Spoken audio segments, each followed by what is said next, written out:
ചാലിയാറിൽ നിന്ന് ഇന്നലെ കണ്ടെത്താനായത് 16 മൃതദേഹങ്ങൾ. ഇന്ന് വീണ്ടും തെരച്ചിൽ പുനരാരംഭിക്കും. ചാലിയാറിലെ പരിശോധന നാളെയോടെ അവസാനിപ്പിക്കാനാണ് നിലവിലെ തീരുമാനം. ചാലിയാറിന്റെ ചുങ്കത്തറ, കൈപ്പിനി, എഴുമാംപാടം, വാണിയംപുഴ, മാച്ചിക്കൈ ഉൾപ്പെടെ 7 മേഖലകളിലായിരുന്നു ഇന്നലെ തെരച്ചിൽ. വിവിധ സംഘങ്ങളുടെ പരിശോധനയിൽ 16 മൃതദേഹം കണ്ടെത്തി. പോലീസ്, വനംവകുപ്പ്, ഫയർഫോഴ്സ്, NDRF അംഗങ്ങൾക്കൊപ്പം നാട്ടുകാരും 100 കണക്കിന് വോളണ്ടിയർമാരും തെരച്ചിലിൽ പങ്കാളികളായി.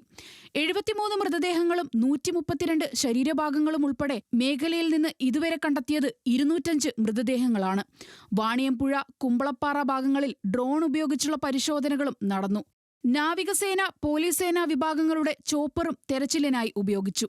നിലമ്പൂർ ജില്ലാ ആശുപത്രിയിൽ എത്തിച്ച മൃതദേഹങ്ങളിൽ 198 മൃതദേഹങ്ങളുടെ പോസ്റ്റ്മോർട്ടം പൂർത്തിയായി. 195 എണ്ണം വയനാട്ടിലേക്ക് കൊണ്ടുപോയി. 3 എണ്ണം DNA പരിശോധനയ്ക്കും 3 എണ്ണം ബന്ധുക്കൾക്കും വിട്ടു നൽകി. ചാലിയാറിൽ ഇന്ന് 2 ഭാഗങ്ങളിലായി തെരച്ചിൽ പുനരാരംഭിക്കും.